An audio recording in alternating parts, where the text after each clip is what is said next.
అందరికీ నమస్తే. అయితే మోస్ట్ వాంటెడ్‌గా ఉన్నటువంటి ఒక మావోయిస్టు, ఆయన పేరు హిడ్మా. ఆ పేరు 2 అక్షరాలే కావచ్చు. ఆ పేరు చాలా చిన్నదే కావచ్చు. కానీ కేంద్ర బలగాలను, రాష్ట్ర బలగాలను దాదాపు సంవత్సరంన్నర నుంచి 2 సంవత్సరాల పాటు అసలు అంతు చిక్కకుండా, అసలు వాళ్ళ జాడ దొరకకుండా మావోయిస్టులందరినీ కూడా కాపాడుతూ, మావోయిస్టులందరినీ కూడా ఏకం చేస్తూ హిడ్మా చేసినటువంటి పోరాటం చూస్తూ ఉంటే ఇవాళ చాలామంది కూడా హిడ్మా కోసం వాళ్ళ గ్రామం ఏదైతే ఉంటుందో వాళ్ళ గ్రామానికి అసలు హిడ్మా ముఖం ఏమాత్రం కూడా తెలియనటువంటి వ్యక్తులు, హిడ్మాతో ఎటువంటి సంప్రదింపులు కూడా లేనటువంటి వ్యక్తులు, అసలు ఎవరికి సంబంధం లేకపోయినా కూడా హిడ్మా కోసం, హిడ్మా చనిపోయాడు అనే వార్త తెలియగానే అక్కడికి వాళ్ళ చుట్టుముట్టు గ్రామాల నుంచి కానీ, లేకపోతే హిడ్మాకు సంబంధించినటువంటి ఇంకా వేరే వ్యక్తులు కానీ చాలామంది కూడా తరలి వెళ్తూ ఉన్నారు. అసలు ఏంటి హిడ్మా ఎవరు? హిడ్మా కోసం ఎందుకు ఇంతమంది తరలి వెళ్తూ ఉన్నారు? ఎందుకు హిడ్మా కోసం వాట్సాప్ కానీ, ఇన్స్టాగ్రామ్ కానీ ఈ స్టోరీస్ పెడతా ఉన్నారు? హిడ్మా కోసం ఎందుకు ఇంతమంది సోషల్ మీడియాలో హిడ్మాకి సానుభూతి తెలియజేస్తూ ఉన్నారు? అసలు హిడ్మా ఎవరు? హిడ్మా కథ ఏంటి? హిడ్మా కోసం కేంద్రము రాష్ట్రము రెండు కలిసి కూడా ఇన్ని రాష్ట్రాలు, కేంద్ర ప్రభుత్వం మొత్తం కూడా రాష్ట్రాలపైన ఒత్తిడి తీసుకొని వచ్చి ఆపరేషన్ కగార్ అనేటటువంటి ఒక దాన్ని ఎందుకు చేపట్టింది? అసలు మావోయిస్టుల పైన ఎందుకు కేంద్రం ఈ రకంగా చేస్తుంది? ఇవన్నీ కూడా మనం తెలుసుకుందాం. ప్రధానంగా అసలు హిడ్మా కథ ఏంటి, అసలు హిడ్మా ఎవరు, హిడ్మాది ఏ ఊరు, ఏ గ్రామము, ఇవన్నీ కూడా నేను నాకు వీలైనంత వరకు మీకు చెప్పే ప్రయత్నం చేస్తా. అందరూ కూడా అంతకంటే ముందుగా మన ఛానల్ని సబ్స్క్రైబ్ చేసుకునే ప్రయత్నం చేయండి. ఈ వీడియోని కూడా షేర్ చేసే ప్రయత్నం చేయండి. హిడ్మాకి సంబంధించి కాస్త స్టోరీ ఎక్కువగానే ఉన్నది. హిడ్మా వాళ్ళ కుటుంబం కానీ, హిడ్మా జీవితం కానీ, ఆయన అసలు ఎట్లా ఎదిగిండు, ఆయన జీవిత కథ ఏంటి, ఏ రకంగా మావోయిస్టుల దారి పట్టిండు, ఇవన్నీ కూడా నేను ఇప్పుడు మీకు చెప్పే ప్రయత్నం చేస్తా. ప్రతి ఒక్కరు కూడా లైక్ చేయండి, మన ఛానల్ కూడా సబ్స్క్రైబ్ చేసుకోండి. ఇక బస్తర్ అడవుల నిశ్శబ్దాన్ని చెరిపేసిన ఒక పేరు మద్వి హిడ్మా. అడవుల్లో నీడలా కదిలిన మనిషి, భద్రతా దళాలను 2 దశాబ్దాల పాటు సవాలు చేసిన గెరిల్లా కమాండర్గా మారాడు. ఎలా ఒక మూల గ్రామం బాలుడు, ఒక చిన్న మూల గ్రామం బాలుడు హిడ్మా దేశవ్యాప్తంగా అత్యంత వెతుకుబడిన మావోయిస్టుగా మారాడు. అంటే దేశమంతా కూడా అత్యంత కీలకంగా వెతకబడినటువంటి ఒక మావోయిస్టుగా మారాడు. అంటే ఆయన కోసం మాత్రమే దేశం మొత్తం తరలి వచ్చి వెతుకుతూ ఉందట ఆ వ్యక్తిగా. అంటే అంత కీలకమైనటువంటి ఒక వ్యక్తిగా మారాడు. ఒకటి కోసం దేశమే కదిలిందంటే మనం అర్థం చేసుకోవచ్చు. అయితే ఇది హిడ్మా కథ. 1981లో ఛత్తీస్గఢ్ బస్తర్ జిల్లాలోని పువర్టి అనే చిన్న గిరిజన గ్రామంలో జన్మించాడు. ఏదైతే హిడ్మా జన్మస్థలం పువర్టి అనే ఒక చిన్న గిరిజన గ్రామం, అది 1981లో ఛత్తీస్గఢ్లోని పువర్టి అనే ఒక గిరిజన గ్రామంలో మద్వి హిడ్మా జన్మించడం జరిగింది. అయితే దారి, విద్య, ఆరోగ్యం ఏది అందుబాటులో లేని ప్రాంతం అది. చూడండి, దారి, విద్య, ఆరోగ్యం ఆ గ్రామానికి ఏది కూడా అందుబాటులో లేదు అంట. అయితే జీవితం అడవి, సర్వేల్ మాత్రమే. జీవితం మొత్తం కూడా అడవి, చెట్లు, పశువులు, పక్షులు, ఇవి మాత్రమే వాళ్ళకు తెలిసింది. ఇంకొక జీవితం తెలియదు. జీవితం అంతా కూడా అడవి. అయితే అక్కడే బాల్యంలోని ఆ నిశ్శబ్దం హిడ్మాలో ఏదో ఒక ప్రశ్నను నాటింది. అక్కడే బాల్యంలో ఆ నిశ్శబ్దం హిడ్మాలో ఏదో ఒక ప్రశ్నను చెలరేగించింది. మన జీవితాలు ఇలా ఎందుకు ఉన్నాయి? ఈ హిడ్మాకు ఈ ప్రశ్న ఈ ప్రశ్న వచ్చిందట. ఏమని? మన జీవితాలు ఎందుకు ఈ రకంగా ఉన్నాయి? అసలేంటి? మనకు ఒక విద్య లేదు, ఒక దారులు లేవు, ఒక తిండి లేదు, ఒక తిపాన లేదు, కనీసం ఆరోగ్యం ఏమైనా ఖరాబ్ అయితే కూడా డాక్టర్లు లేరు. అసలేంటి మన జీవితం ఎందుకు ఇలా ఉంది? మనకెందుకు ఈ సమస్యలు? ఈ ప్రశ్న హిడ్మాకు వచ్చింది. ఇప్పుడిప్పుడే యువకుడవుతున్న హిడ్మా ముందు మావోయిస్టుల ప్రభావం పెరుగుతుంది. ఇప్పుడిప్పుడే యువకుడవుతున్నటువంటి హిడ్మాకు మావోయిస్టుల ఒక దారి కనబడుతోందట. వారి మాటల్లో ప్రభుత్వం మమ్మల్ని మర్చిపోయింది, మీరు మీ హక్కుల కోసం పోరాడాలి అనే ఆ సందేశం హిడ్మా మనసులో నిలిచిపోయింది. మావోయిస్టులందరూ కూడా ఇప్పుడు ప్రభుత్వం మనందరినీ కూడా మర్చిపోయింది. అయితే మనకు అన్నీ జరగాలంటే ఖచ్చితంగా మనము పోరాడాలి, ఎదురు తిరగాలి అనేది మావోయిస్టులందరూ కూడా చెప్పడం జరిగింది. ఆ చెప్పినటువంటి సందర్భంలో హిడ్మాకి ఆ మావోయిస్టులు చెప్పినటువంటి మాటలు చాలా మెదడులో నిలిచిపోయాయి. అక్కడి నుంచి అతని జీవితం మళ్ళీ సాధారణ దారికి రాలేదు. అక్కడి నుంచి మళ్ళీ తిరిగి ఆయన జీవితం సాధారణ దారికి అయితే రాలేదు. ఇక హిడ్మా మనసులో వాళ్ళు చెప్పినటువంటి మాటలు, ఆ సందేశం అంతా కూడా నాటుకుపోయింది, నిలిచిపోయింది. హిడ్మా పార్టీకి చేరాడు. చూడండి, వాళ్ళు చెప్పినటువంటి మాటలు హిడ్మాని ఒక మావోయిస్ట్గా చేశాయి. వాళ్ళు చెప్పినటువంటి మాటలకు హిడ్మాకి మొత్తం కూడా రక్తం మరిగింది. ఎందుకంటే ప్రభుత్వం మనల్ని మర్చిపోయింది కాబట్టి మన హక్కుల కోసం మనమే పోరాడాలి. ఏవైతే వాళ్ళు చెప్పినటువంటి మాటలు ఉన్నాయో ఈ మాటలు హిడ్మాని చాలా ఒక మంచి ధీరుడుగా చేశాయి. హిడ్మాకి చాలా బలాన్ని ఇచ్చాయి. ఆ బలంతోనే హిడ్మా పార్టీకి చేరాడు. చిన్న స్థాయిలో ప్రారంభమైన అతని ప్రయాణం త్వరలోనే PLGAలో ఒక శిక్షణ పొందిన ఫైటర్గా మారింది. చూడండి, హిడ్మా చిన్న స్థాయిలో మొదలైనటువంటి ఆయన ప్రయాణము తొందరలోనే PLGAలో ఒక శిక్షణ పొంది ఫైటర్గా మారిందట. ఒక శిక్షణ పొందిన ఫైటర్గా మారాడు హిడ్మా అప్పట్లోనే. అయితే అడవి ప్రదేశం పట్ల జ్ఞానం, ధైర్యం, గెరిల్లా టాక్టిక్స్ నేర్చుకునే వేగం అన్ని ఇతరుల కంటే ప్రత్యేకంగా నిలిపాయి. హిడ్మా అందరికంటే కూడా చాలా మంది ఉంటారు, రాజకీయ నాయకులు ఉంటారు, విద్యార్థులు ఉంటారు. విద్యార్థులు క్లాస్లో ఒక 30 మంది ఉన్నా కూడా క్లాస్ 1 ఒకరే ఉంటారు. టాప్ అంటే లీడర్ అనేటటువంటి వ్యక్తి ఒకరే ఉంటారు. అది బాయ్స్లో అయినా గర్ల్స్లో అయినా. కానీ ఇక్కడ కూడా సేమ్ యాజ్ ఇట్ ఈస్గా అలానే చాలా మంది మావోయిస్టులు ఉన్నప్పటికీ హిడ్మాలో మాత్రం అడవి ప్రదేశం పట్ల జ్ఞానము, ధైర్యము, గెరిల్లా టాక్టిక్స్ నేర్చుకునే వేగము ఇవన్నీ కూడా ఇతరుల కంటే ప్రత్యేకంగా హిడ్మాని నిలిపాయి. అంటే హిడ్మా అవన్నీ కూడా నేర్చుకోగలిగాడు. హిడ్మా అందరికంటే తెలివైనవాడు, హిడ్మా అందరికంటే జ్ఞానవంతుడు. సో ఇవన్నీ కూడా అతనికి చాలా తొందరలోనే ఒక పట్టునిచ్చాయట, ఒక ధైర్యాన్ని ఇచ్చాయట. సో కొన్ని సంవత్సరాల్లోనే హిడ్మా మావోయిస్టుల అత్యంత శక్తివంతమైన యూనిట్ అయిన PLGA బెటాలియన్ నంబర్ 1 కమాండర్గా ఎదిగాడు.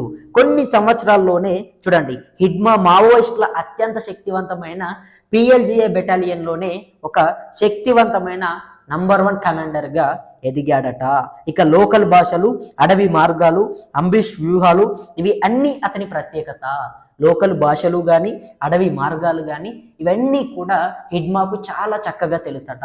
ఏ భాష మాట్లాడడం కానీ, లేదంటే ఇంకా అడవిలో ఉన్నటువంటి దారులు, రహదారులు, వాటికి సంబంధించినటువంటి వ్యూహాలు, ఏ దారిలో పోతే ఎక్కడికి వెళ్తాము, ఏ దారిలో పోతే తొందరగా చేరుకుంటాము, ఏ దారిలో ఉంటే మనము సేఫ్గా ఉంటాము, ఏ దారిలో ఉంటే మనకు ఎటువంటి జంతువులు అడ్డుపడకుండా మన ప్రయాణం సాఫీగా సాగుతుంది. ఇవన్నీ కూడా అడవుల పట్ల ఒక మంచి తెలివి, ఒక మంచి పట్టు ఉన్నదట. కేవలం అడవుల పట్లే కాకుండా భాషల పట్ల, మార్గాల పట్ల, అంబిష్ వ్యూహాల పట్ల ఇతన్ని ఒక ప్రత్యేక వ్యక్తిగా చేశాయట. ఇక సెక్యూరిటీ దళాలు అతన్ని గోస్ట్ ఆఫ్ బస్తర్ అని పిలిచాయట.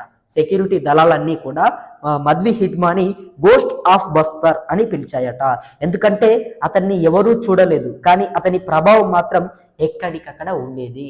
హిడ్మాని ఎవరు కూడా చూడలేదు, కానీ అతని ప్రభావం ఎక్కడికక్కడ ఉండేదట. 2010 తాడిమెట్టల అంబుష్, 2013 దర్బాఘాట్ దాడి, అనేక బాంబింగులు, కేడర్ నిర్మాణాలు. ఈ దాడుల్లో హిడ్మా పేరు ముఖ్యంగా వినిపించిందట.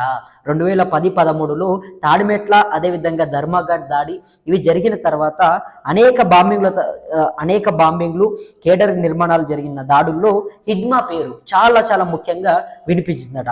అతనికి యుద్ధం ఒక నైపుణ్యం అట. అడవి అతని ఒక కోటనట. చూడండి, అతనికి యుద్ధమే ఒక నైపుణ్యమట, అడవే అతనికి కోటనట.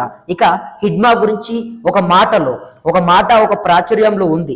అడవి అతన్ని రక్షిస్తుంది, అతను అడవిని రక్షిస్తాడు. హిడ్మా గురించి మరోసారి మీకు చెప్తా వినండి. హిడ్మా గురించి ఒక మాట ప్రాచుర్యంలో ఉంది. అడవి అతన్ని రక్షిస్తుంది, అతడు అడవిని రక్షిస్తాడు. హిడ్మాకి ఒక ప్రత్యేకత ఉందట, ఒక ప్రాచుర్యం ఉన్నదట హిడ్మాకి. అడవిని రక్షిస్తాడట, అతన్ని అడవి రక్షిస్తుందట. అయితే అతని భద్రత 3 రింగులుగా ఉండేదట. హిడ్మాకి సంబంధించినటువంటి భద్రత 3 రింగులుగా ఉండేదట. లోపలకు చొరబడడం అసాధ్యం. హిడ్మాకి సంబంధించినటువంటి భద్రతా బలగాలు 3 రింగులుగా ఉండేవట. అందులో లోపలికి ఎవరు రావాలన్నా కూడా అది జరగని పని, అది కుదరని పని.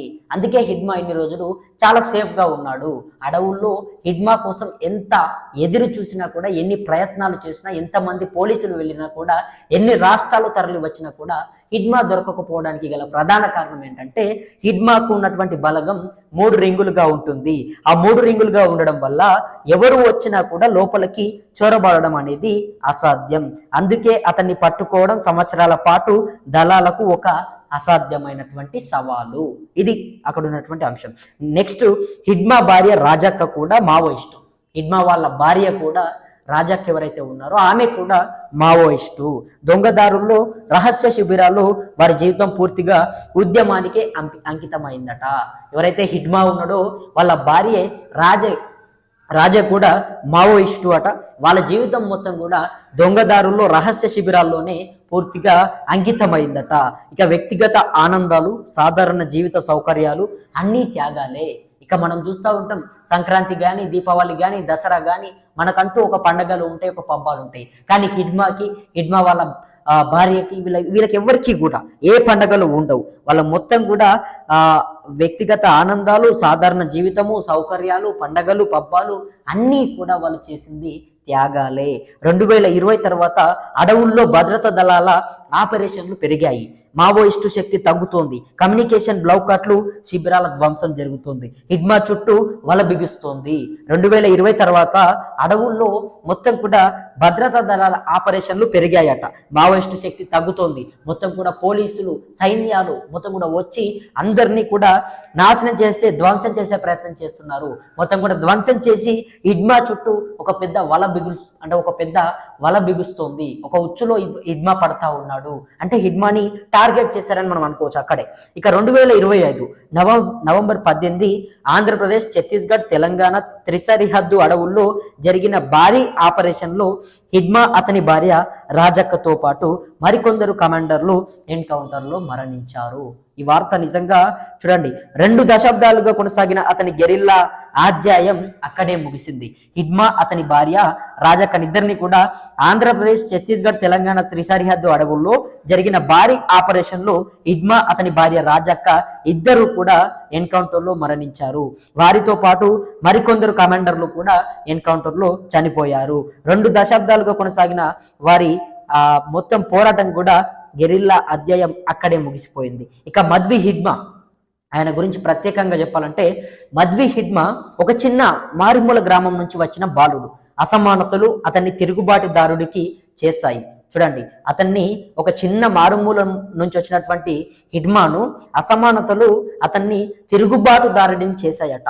అసమానతలు అంటే నాకు తెలిసి అవమానాలు కావచ్చు, లేకపోతే ఇంకా కించపరచడం కావచ్చు, లేకపోతే మనకి ఏమీ కూడా లేనటువంటి సందర్భం, మనకంటూ ఒకటి చేసుకోవాలి, మనకంటూ ఒకటి ఉండాలి అనే ఒక ఉద్దేశం కావచ్చు, నాకు తెలిసి. ఇంకేమైనా ఉంటే మీరు చెప్పండి. నెక్స్ట్, మద్వి హిడ్మా ఒక గ్రామం నుంచి వచ్చిన బాలుడు. ఇందాక మనం చెప్పినటువంటి అంశమే ఇది. ఒకరి దృష్టిలో హీరో, ఇంకొకరి దృష్టిలో విలన్. హిడ్మా ఒకరి దృష్టిలో హీరోనట, మరియు మరొకరి దృష్టిలో విలన్ అట. అయితే అతన్ని అడవుల్లో మొదలైనటువంటి అతని కథ అడవుల నిశ్శబ్దంతోనే ముగిసిపోయింది. అడవుల్లో మొదలైనటువంటి హిడ్మా కథ అడవుల్లోనే అంతరించిపోయింది, అడవుల్లోనే అంకితం అయిపోయింది. ఆయన జీవితం అక్కడే ఆగిపోయింది. ఎక్కడైతే తన జీవిత ప్రస్తావన మొదలైందో అక్కడే తన జీవితానికి ఒక పులి స్టాప్ పడింది. ఇక అడవుల తీరుగా వెళ్ళినటువంటి హిడ్మా మరుగు గుర్తుగా మిగిలింది ఒక ప్రశ్న. అడవుల గుర్తుగా వెళ్ళినటువంటి హిడ్మాకు మరుగు గుర్తుగా మిగిలింది ఒకటే ఒక్క ప్రశ్న: హిడ్మాను సృష్టించింది ఎవరు? అతని లాంటి కథలు ఇంకా ఎన్నని ఈ దేశం మోస్తోంది. హిడ్మా గురించి తెలిసిన తర్వాత మీరేమనుకుంటున్నారో ఒకసారి కమెంట్ చేసే ప్రయత్నం చేయండి. హిడ్మా నిజంగా ఒక మారుమూల గ్రామం నుంచి వచ్చినటువంటి వ్యక్తి.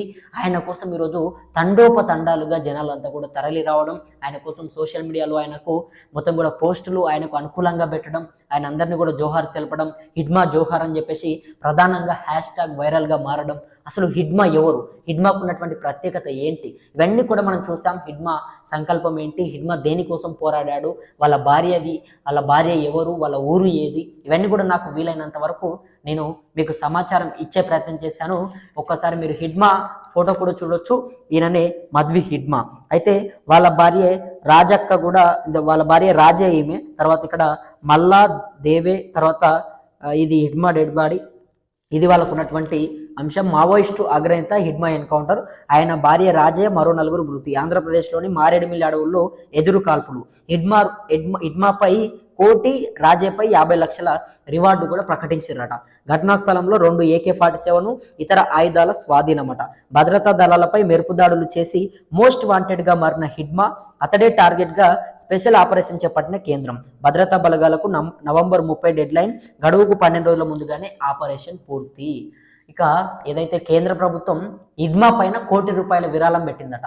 ఆయనను పట్టిస్తే ₹1 కోటి ఇస్తామని. తర్వాత వాళ్ళ భార్య రాజే పైన 50 లక్షలు పెట్టిందట. అంటే వాళ్ళిద్దరిని ఎలాగైనా పట్టుకోవాలి, ఎలాగైనా వాళ్ళని మనం పట్టుకోవాలనే ఒక ఉద్దేశంతో ఈ రకంగా చేసింది. చాలా మంది పోలీసులని, చాలా మంది బలగాలని, చాలా మంది సైన్యాలని రంగంలోకి దించింది. అయినా కూడా ఎక్కడ ఒక పట్టు కూడా దొరకలేదు. ఎక్కడ హిడ్మా జాడ కాదు కదా, హిడ్మా వేసినటువంటి అడుగుల మూలలు కూడా ఇక్కడ కనబడలేదు. ఇన్ని రోజుల పాటు హిడ్మా ఇంత ముందుకు వెళ్ళడం, ఇంత ధీటుగా అనేకమైనటువంటి కాల్పులు జరిగినప్పటికీ కూడా హిడ్మా ఎక్కడ అంతు చిక్కకపోవడం, హిడ్మా కనబడకపోవడం, ఎందుకు ఇవన్నీ జరుగుతున్నాయి అంటే హిడ్మాకు ఒక 3 రింగుల భద్రత అనేది ఉంది. ఆ భద్రత వల్ల హిడ్మా దగ్గరికి ఎవరూ చొరబడలేదు. ఇక హిడ్మా విషయానికి వస్తే ఆయన లొంగిపోయే అవకాశం ఉండే, ఆయన లొంగిపోతుండే ఆ వ్యక్తి. ఇంకా ఆయన మంచి జీవితంలోకి వస్తుండే, ప్రజల్లోకి వచ్చినటువంటి వ్యక్తి ఆయన్ని కావాలని టార్గెట్ చేసి చంపేశారు. లొంగిపోవడానికి వచ్చినటువంటి వ్యక్తిని కాల్పులు చేసి చంపారు. ఇది కొంత సోషల్ మీడియాలో వినబడుతున్నటువంటి మాట. మీరు ఏమనుకుంటా ఉన్నారు? మధ్వి హిడ్మా గురించి, ఆయన జననం గురించి, ఆయన జీవిత చరిత్ర గురించి మనం తెలుసుకున్నాం. హిడ్మా ఉన్నటువంటి ఒక మారుమూల గ్రామంలో ఆయనకు విద్య కానీ, ఆరోగ్యం కానీ, రోడ్డులు కానీ, వసతులు కానీ ఏమీ లేనటువంటి సందర్భంలో మావోయిజం అనేది ఒక దారిని ఆయన ఎన్నుకొని ప్రభుత్వాలను ప్రశ్నించాలి, మనకంటూ ఒకటి ఏమీ లేనందున మనం ఖచ్చితంగా తిరగబడాలి, పోరాడాలి అనే ఒక సంకల్పంతో హిడ్మా తన ప్రయాణాన్ని అడవుల దారిలో ప్రయాణం మొదలుపెట్టాడు. అడవుల దారిలో మొదలుపెట్టినటువంటి తన ప్రయాణం మళ్ళీ తిరిగి అడవులలోనే ముగిసిపోయింది. హిడ్మా గురించి మీరేమనుకుంటా ఉన్నారు? మధ్వి హిడ్మా వాళ్ళ కుటుంబం చూస్తే నిజంగా చాలా పేద కుటుంబం. ఇప్పటికీ కూడా హిడ్మాకు సంబంధించి వాళ్ళ చాలా చిన్న ఇల్లు ఉన్నది. వాళ్ళ అమ్మ కానీ, వాళ్ళ అక్క కానీ చాలా మంది కూడా అనేకమైనటువంటి బాధలు పడుతూ ఉన్నారు. ఏది ఏమైనప్పటికీ వాళ్ళ హిడ్మా అనే ఒక పేరు మాత్రం దేశవ్యాప్తంగా మారుమోగుతుంది. హిడ్మా అనే ఒక పేరు చాలా మందిలో కూడా ఒక శక్తిని పెంచుతుంది. హిడ్మా అనే ఒక పేరు చాలా మంది యువకులకు ఒక ఆదర్శంగా మారింది. హిడ్మా అనేది ఒక పేరు మాత్రమే కాదు, అది ఒక బ్రాండ్ అన్నట్టుగా ఇవాళ చాలా మందికి అతుక్కుపోయింది. మరి చూద్దాం ముందు ఏం జరుగుతుంది, ఇంకా ఎటువంటి అంశాలు చోటు చేసుకోబోతా ఉన్నాయి. హిడ్మాకి సంబంధించినటువంటి అంశం అయితే ఇది నా వరకు నేను అందించే ప్రయత్నం చేశాను. మరి ఇంకా ఏమైనా పొరపాట్లు ఉంటే, ఇంకేమైనా అంశాలు ఉంటే కింద ఖచ్చితంగా ప్రతి ఒక్కరు కూడా కామెంట్స్ రూపంలో కామెంట్ చేసే ప్రయత్నం చేయండి. తప్పకుండా వాటిని మనం సరిదిద్దుకునే ప్రయత్నం చేద్దాం. రైట్, ఇంకా ముందు ఎటువంటి అంశాలు చోటు చేసుకుంటున్నాయి, ఏం జరగబోతుంది, అవన్నీ కూడా మీ ముందుకు తీసుకొచ్చేందుకు నాకు తప్పకుండా ప్రతి ఒక్కరు మన ఛానల్ని సబ్స్క్రైబ్ చేసుకొని నాకు సపోర్ట్ చేస్తారని చెప్పి నా మనస్ఫూర్తిగా వేడుకుంటూ నేను మీ రమేష్. ధన్యవాదాలు మిత్రులారా.